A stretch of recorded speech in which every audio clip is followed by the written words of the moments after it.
Welcome to the Campfire. My name is Ink, and tonight I'd be sharing the story called So I Thought I Ate the Spider in My Sleep, credited to M59 Gar. I remembered that half-awake moment of confusion very vividly. I groaned, blinked, and moved my mouth around as I blearily stared up at the dark ceiling. There was some sort of weird hair or something on my lip. Pulling at it, I felt a subtle, slippery tug in my throat, and it took another 3 seconds to slide the whole thread out. Disgusted and confused, I held it up to the sliver of moonlight coming in the window.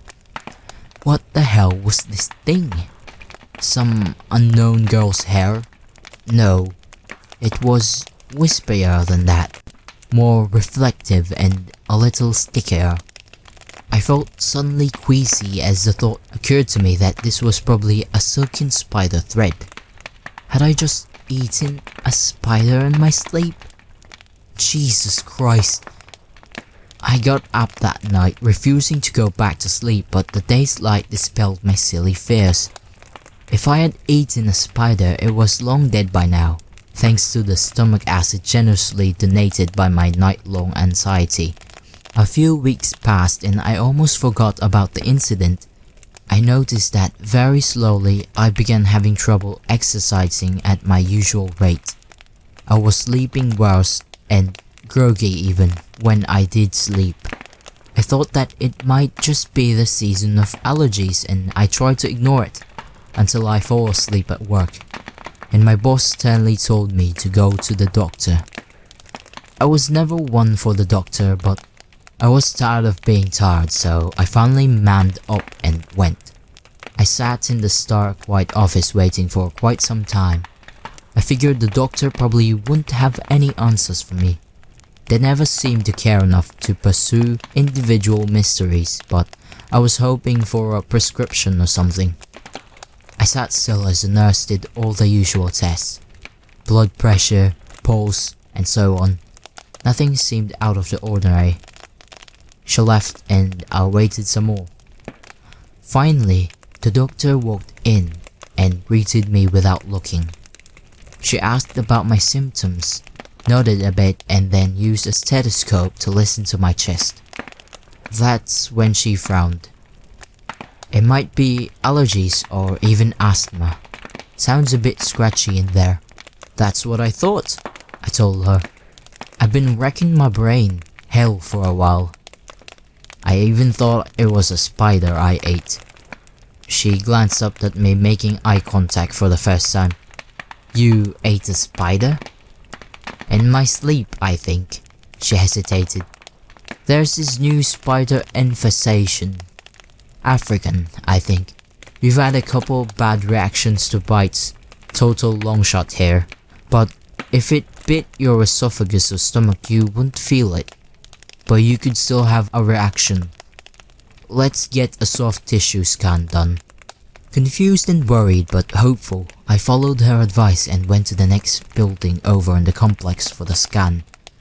The hour queue allowed me to fill out every form and exhaust every magazine in the small waiting room before they finally called me up. I followed the attendant warily into the imaging room. I'd seen it on television, sure, but the experience was far more intense than it looked.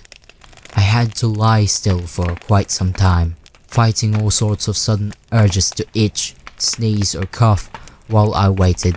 By the time it was over, I felt a build-up coughing fit coming on. The smiling attendant came in, told me I did a great job and started checking things. Alright, I sighed. It was over. Time to get up and get out of here. Another attendant peeked in the door. A doctor stood behind them. They both motioned for their colleague, and I found myself momentarily alone. I sat up watching them confer in hushed tones just outside. The three approached me. We're going to need you to come with us real quick. It's not an emergency, we just need to speak to you in private. I want you to close your eyes and cough into this trash can. Alright, son? the doctor told me, his tone quivering. And whatever you do, keep your eyes closed. It's important that you don't look for radiological reasons from the imaging machine. Yeah, the machine, an attendant echoed, gulping.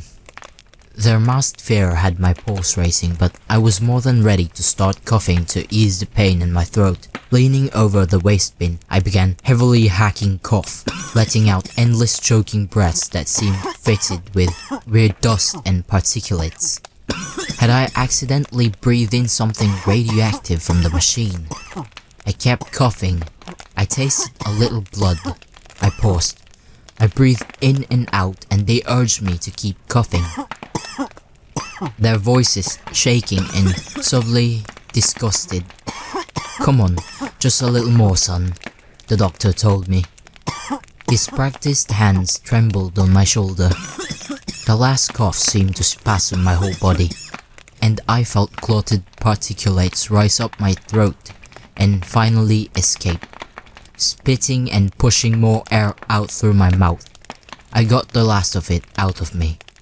Feeling much better, I made the mistake of relaxing and opening my eyes. The doctor saw me staring down and gripped my shoulders tight. Don't panic. You're safe now. It's just that we saw the note about a spider you ate, and we did look at your stomach, but your stomach was fine. It was, well, they're attracted to moving air, see? And it had made webs and laid eggs. Thousands of eggs in your lungs. In shock, I nodded, unable to do anything but stare at the 3-inch pile of baby spiders rolling around in the bottom of the waste bin.